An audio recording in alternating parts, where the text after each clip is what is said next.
Shalom, selamat pagi saudara terkasih di dalam Tuhan. Renungan kita pada pagi hari ini terambil dari Bilangan 35.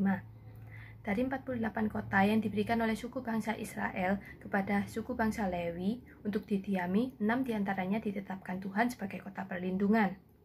3 kota yang terpilih di Kanaan yaitu Kedes di Galilea di pegunungan Naftali, Sikem di pegunungan Efraim, Kiryat Arba yaitu Hebron di pegunungan Yehuda, dan 3 kota lainnya yang di sebelah timur sungai Yordan yaitu Golan di Basan dari suku Manasye, Ramot di Gilead dari suku Gad, dan Beser di padang gurun di dataran tinggi dari suku Ruben. Nah, kota perlindungan ini ditetapkan untuk apa sih? Nah, kota perlindungan ini akan menjadi tempat pelarian dan tempat berlindung bagi orang-orang yang tidak sengaja melakukan pembunuhan. Dengan adanya kota perlindungan ini, sangat jelas maksud Tuhan di sini, yaitu yang pertama, Tuhan ingin umatnya hidup dalam keadilan. Bilangan 35 ayat 12 berbunyi, kota-kota itu akan menjadi tempat perlindungan bagimu terhadap penuntut balas, supaya pembunuh jangan mati, dan sebelum ia dihadapkan kepada rapat umat untuk diadili. Kota perlindungan berfungsi untuk melindungi pembunuh dari tindakan main hakim sendiri oleh keluarga korban. Keadilan akan ditegakkan melalui rapat umat, untuk mengetahui apakah benar pembunuh ini bersalah atau tidak bersalah.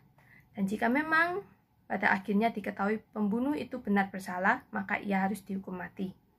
Kalau zaman sekarang ini, tempat berlindung kita sepertinya kantor polisi. Karena kantor polisi itu merupakan tempat untuk berlindung bagi orang-orang yang secara tidak sengaja melakukan pembunuhan atau melukai orang lain. Karena zaman sekarang ini orang-orang ini cepat panas, mudah terpancing emosinya.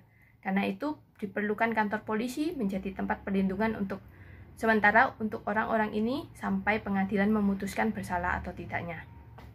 Maksud Tuhan yang kedua yaitu Tuhan ingin kita hidup tertib sesuai aturan. Dalam Bilangan 35 ayat 26-27 di situ tertulis aturan-aturan yang harus dipatuhi. Jadi sebenarnya aturan yang ada itu bertujuan untuk melindungi diri kita sendiri.